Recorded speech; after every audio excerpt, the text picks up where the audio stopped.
ಎಲ್ಲರಿಗೂ ನಮಸ್ಕಾರ. ಕಾಂಗ್ರೆಸ್ ಪಕ್ಷದಲ್ಲಿ ಯುದ್ಧ ಘೋಷಣೆ ಆಗಿದೆ. ಮುಖ್ಯಮಂತ್ರಿ ಸಿದ್ದರಾಮಯ್ಯನವರ ಸೈನ್ಯ ಏನಿದೆ ಅದು ಅಖಾಡಕ್ಕೆ ಇಳಿದಿದೆ. ಇದು ಯಾರ ವಿರುದ್ಧ? ಅವರ ಕೈಯಲ್ಲಿರುವ ಅಸ್ತ್ರಗಳು ಯಾವುವು?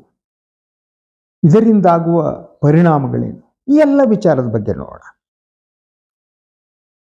ಒಂದಂತೂ ಸ್ಪಷ್ಟ, ಯುದ್ಧ ವಿರಾಮ ಘೋಷಿಸುವ ಲಕ್ಷಣಗಳಂತೂ ಕಾಂಗ್ರೆಸ್ನಲ್ಲಿ ಕಾಣ್ತಾ ಇಲ್ಲ. ಇದರಿಂದಾಗಿ ಬಹಳ ಗಂಭೀರವಾದ ಸಮಸ್ಯೆಗೆ ಸಿಲುಕಿ ಹಾಕಿಕೊಂಡಿರುವುದು ಕಾಂಗ್ರೆಸ್ ಹೈಕಮಾಂಡ್. ಯಾವುದೇ ರಾಜಕೀಯ ಪಕ್ಷದಲ್ಲಿ ಹೈಕಮಾಂಡ್ಗೆ ಶಕ್ತಿ ಇಲ್ಲದಿದ್ದರೆ ಎಲ್ಲ ಪ್ಲೇಯರ್ಗಳು ಕೂಡ ಆಟ ಆಡ್ತಾರೆ. ಇದು ಕಾಂಗ್ರೆಸ್ ಪಕ್ಷದ ಹಲವು ವರ್ಷಗಳ ಬಹುದೊಡ್ಡ ದುರಂತ. ಸೊ ಮಾಹಿತಿಗಳ ಪ್ರಕಾರ ಈಗ 2 ದಿನಗಳ ಹಿಂದೆ ಕಾಂಗ್ರೆಸ್ ಪಕ್ಷದ ಕಾರ್ಯದರ್ಶಿಗಳಾಗಿರುವ ರಾಹುಲ್ ಗಾಂಧಿ ಅವರಿಗೆ ಅತಿ ಹತ್ತಿರದವರಾಗಿರುವ ಕೆ.ಸಿ. ವೇಣುಗೋಪಾಲ್ ಅವರು ಸಿದ್ದರಾಮಯ್ಯ ಮತ್ತು ಡಿ.ಕೆ. ಶಿವಕುಮಾರ್ ಇಬ್ಬರಿಗೂ ಫೋನ್ ಮಾಡಿದ್ರಂತೆ. ಅವರಲ್ಲೊಂದು ಆತಂಕ ಇತ್ತು. ಏನು ಈ ಹನಿ ಟ್ರ್ಯಾಪ್ ಪ್ರಕರಣ ಏನಿದೆ ಅದು ರಾಷ್ಟ್ರವ್ಯಾಪಿ ಪಡೆಯುತ್ತಿರುವ ಪ್ರಚಾರ. ಮಾಧ್ಯಮಗಳು ಈ ಅಸ್ತ್ರವನ್ನ ಬಳಸಿಕೊಂಡು ಕಾಂಗ್ರೆಸ್ ಪಕ್ಷವನ್ನ ನೈತಿಕವಾಗಿ ಕುಗ್ಗಿಸುವ ಕೆಲಸವನ್ನ ಪ್ರಾರಂಭ ಮಾಡಿಬಿಟ್ಟಿದ್ದು. ಈ ಅಸ್ತ್ರವನ್ನು ಒದಗಿಸಿದವರು ಕಾಂಗ್ರೆಸ್ ಪಕ್ಷದವರೇ, ಎಸ್ಪೆಷಲಿ ರಾಜಣ್ಣನವರು.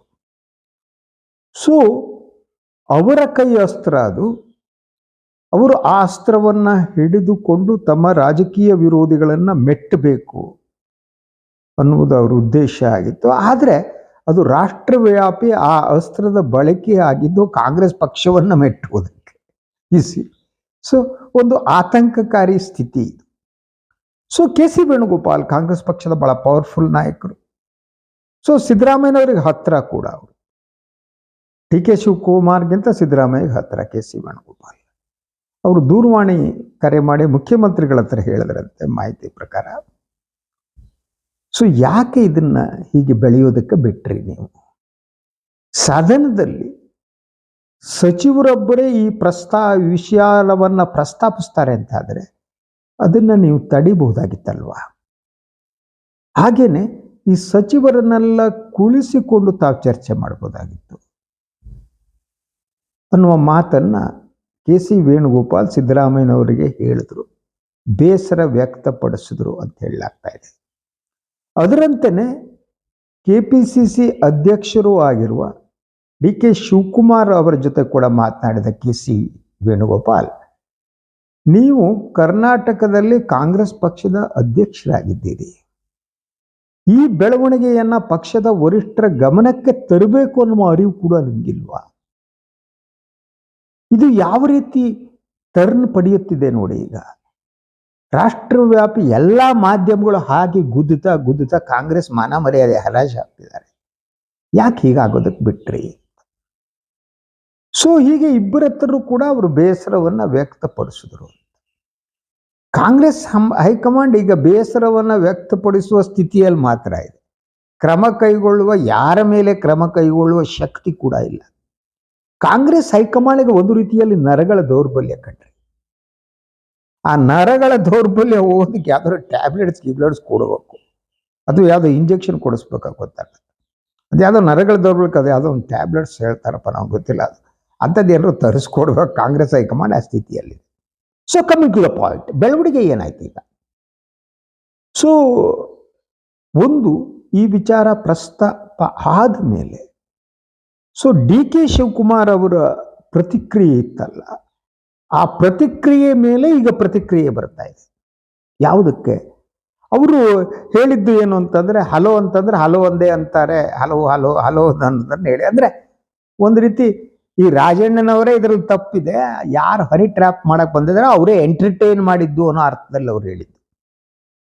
ಮಾತಾಡ್ದಿದ್ರಿ ಯಾರ್ರಿ ಮಾತಾಡ್ಸಕ್ಕಾಗತ್ತೆ? ಡಿ.ಕೆ. ಪತ್ರಕರ್ತರ ಜೊತೆ ಮಾತಾಡ್ತೀನಿ, ನೀವು ನನ್ನ ಹತ್ರ ಮಾತಾಡ್ಸಿ, ನಾನು ನಿಮ್ಮನ್ನು ಮಾತಾಡ್ತೀನಿ. ನೀವು ಮಾತಾಡ್ಸಲ್ಲ ಅಂದ್ರೆ ನಾನು ಯಾಕೆ ನಿಮ್ಮ ಹತ್ರ ಹಲೋ ಅಂತೀನಿ? ಸ್ಪಷ್ಟ ಆಯ್ತು. ಇದು ಏನು ಸ್ಪಷ್ಟಪಡಿಸುತ್ತೆ ಅಂತಂದ್ರೆ, ಸೊ ಸಿದ್ದರಾಮಯ್ಯನವರ ಸೈನ್ಯ ಇದೆಯಲ್ಲ, ಆ ಸೈನ್ಯದ ವಿರುದ್ಧನೇ ಡಿ ಕೆ ಶಿವಕುಮಾರ್ ಈಗ ಹೋರಾಟಕ್ಕೆ ಸಿದ್ಧರಾಗಿದ್ದಾರೆ. ಸೊ ಈ ಸೈನ್ಯ ಕೂಡ ಕಡಿಮೆ ಇಲ್ಲ ಇದು. ಸೊ ಒಂದು ಈ ವಿಚಾರ ಪ್ರಸ್ತಾಪ ಆಗುವಕ್ಕಿಂತ ಕೆಲವು ಗಂಟೆಗಳ ಮೊದಲೇ ಸತೀಶ್ ಜಾರಕಿಹೊಳಿ ಅವರು ನೀಡಿದ ಹೇಳಿಕೆ ಅಲ್ವಾ, ಇದಾದ ಮೇಲೆ ನಿನ್ನೆ ಇಬ್ಬರು ಬಹಳ ಮಹತ್ವದ ಹೇಳಿಕೆ ಅಂತ ನನಗೆ ಅನ್ಸುತ್ತೆ. ಒಂದು MP ಪಾಟೀಲ್ರವರು ಹೇಳಿದ್ದು. ಸೊ ರಾಜಣ್ಣ ಏನಿದ್ದಾರೆ ಅವ್ರು ಹಲೋ ಅನ್ನೋ ವ್ಯಕ್ತಿ ಅಲ್ವೇ ಅಲ್ಲ, ಇದೆಲ್ಲ DK ಕೊಟ್ಟು ಉತ್ತರ. ಹಲೋ ಅನ್ನೋದು ಅನ್ನೋದು, ನೀವು ಹಲೋ ಅಂತಂದ್ರೆ ಏನ್ರಿ ಅಂತ ಕೇಳ್ತಾರ ಮನುಷ್ಯ. ಉಳಿದ ರೀತಿ ಹಲೋ ಅಂತ ಎಂಟರ್ಟೈನ್ ಮಾಡಿ ರಿಲೇಷನ್ ಅನ್ನ ಅವರು ಬೆಳೆಸಲ್ಲ. So he try to safeguard the interest of ರಾಜಣ್ಣನ ಪರವಾಗಿದ್ದೀವಿ, ರಾಜಣ್ಣ ನಮ್ಮವರು ಅನ್ನುವ ರೀತಿಯಲ್ಲಿ. ಅದೇ ರೀತಿ ಸಿ ಸತೀಶ್ ಜಾರಕಿಹೊಳಿ ಗರ್ಜಿಸುವ ಹುಲಿಗಳಿಗೆ ಏನಿದೆ CD ಬೆದರಿಕೆ ಅನ್ನುವ ಮಾತನ್ನ ನೆನ್ನೆ ಹೇಳಿದ್ರು.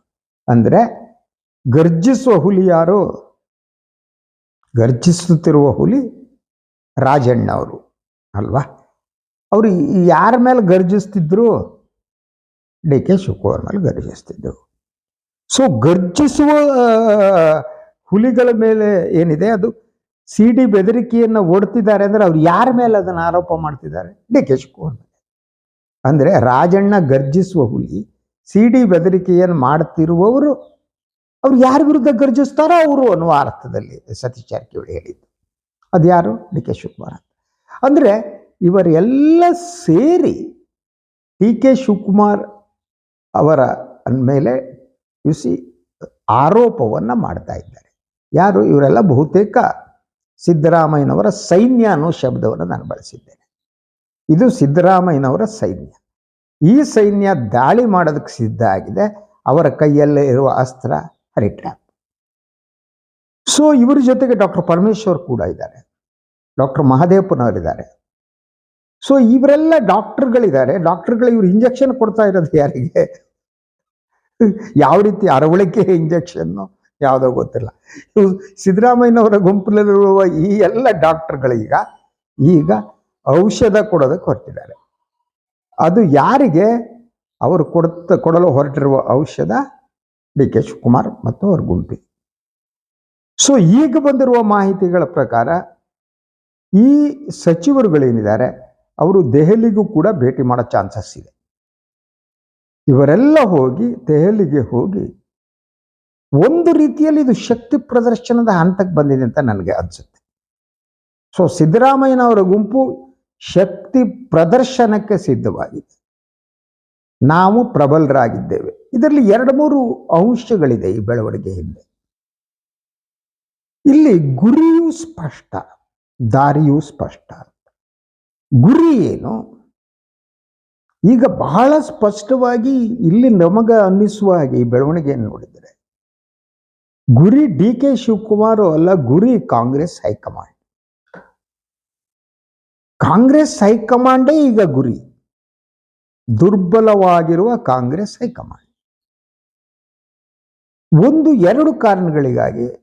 ಒಂದು, KPCC ಅಧ್ಯಕ್ಷರ ಸ್ಥಾನವನ್ನು ಬದಲಿಸಬೇಕು. 2ನೇದು, ಯಾವ ಕಾರಣಕ್ಕೂ ಕೂಡ ಅಧಿಕಾರ ಹಂಚಿಕೆಯ ಸೂತ್ರದ ಬಗ್ಗೆ ಮಾತನಾಡಕೂಡದು. ಇದು ಬಹಳ ಸ್ಪಷ್ಟವಾಗಿ ಕಾಣ್ತಾ ಇದೆ. ಸೊ ಇದಕ್ಕೆ ಪ್ರತಿಯಾಗಿ DK ಶಿವಕುಮಾರ್ ಅವರು ಕಳೆದ 1-2 ತಿಂಗಳಿಂದ ಅತಿ ಹೆಚ್ಚು ಬಾರಿ ದೆಹಲಿ ಪ್ರವಾಸ ಮಾಡಿದ್ದಾರೆ.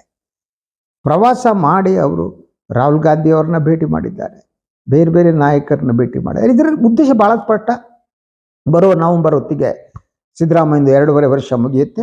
ಅವರು ಜಾಗ ಖಾಲಿ ಮಾಡಬೇಕು,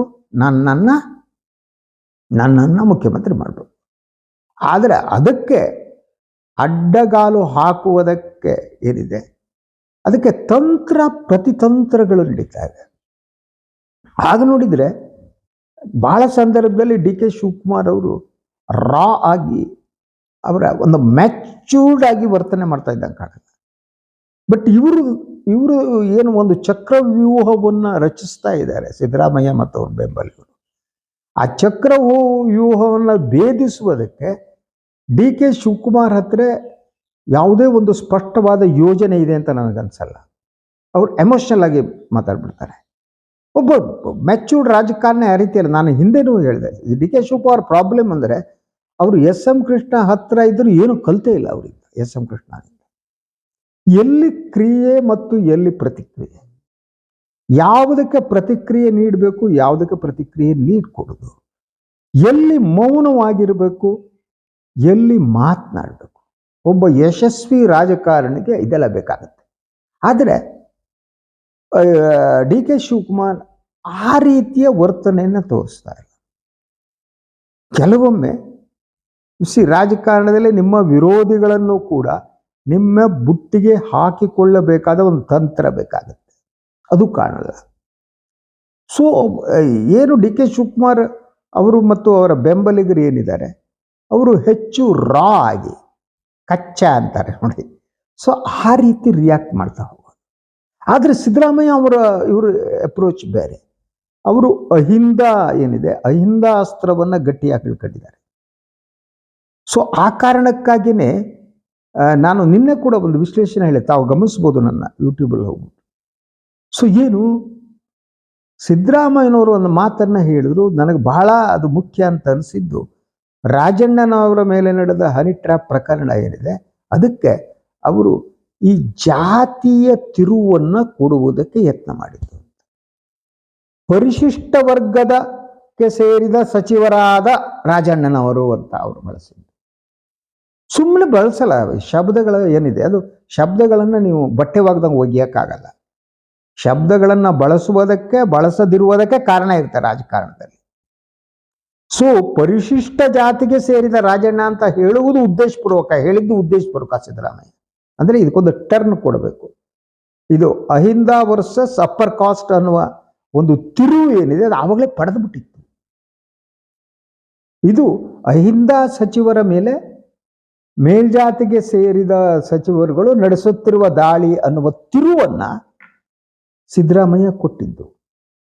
ಜೊತೆಗೆ ಅವರ ಸುತ್ತ ಇರುವ ಸೈನ್ಯ ಏನಿದೆ, ಸೈನ್ಯ ಕೂಡ ಅದು ಅಹಿಂದ ಸೈನ್ಯನೇ. ಎಂ ಬಿ ಪಾಟೀಲ್ ಅಂತವ್ರು ಇರ್ಬೋದು, ಇಲ್ಲ ಅಂತಲ್ಲ, ಆದರೆ ಬೇಸಿಕಲಿ ದಟ್ ಇಸ್ ಅಹಿಂದ ಸೈನ್ಯ.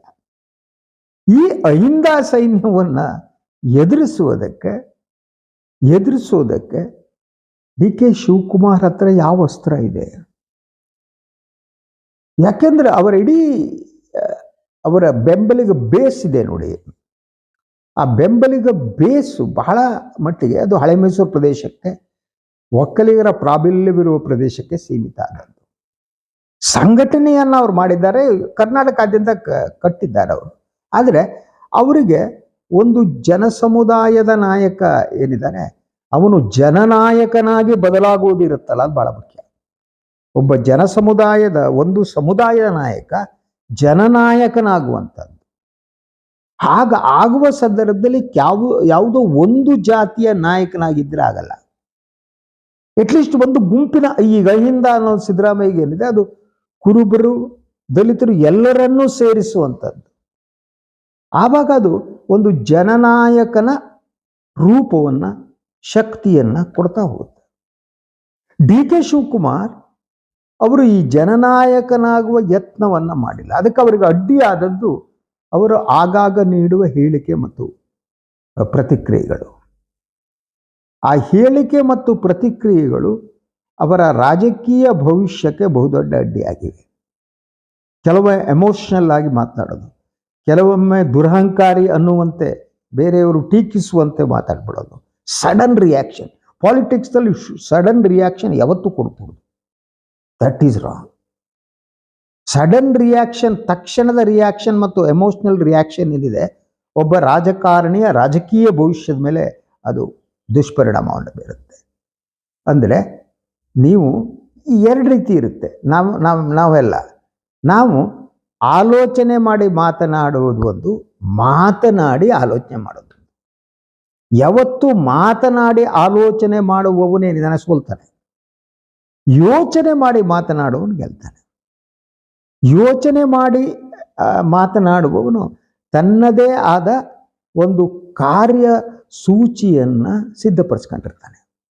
ಮಾತನಾಡಿ ಯೋಚನೆ ಮಾಡುವವರಿಗೆ ಇಂತಹ ಕಾರ್ಯಸೂಚಿ ಯಾವುದು ಇರಲ್ಲ, ಅವ್ರು ಫೇಲ್ ಆಗಿರ್ತಾರೆ. ಇದು ಇವೆರಡರ ನಡುವಿನ ವ್ಯತ್ಯಾಸ.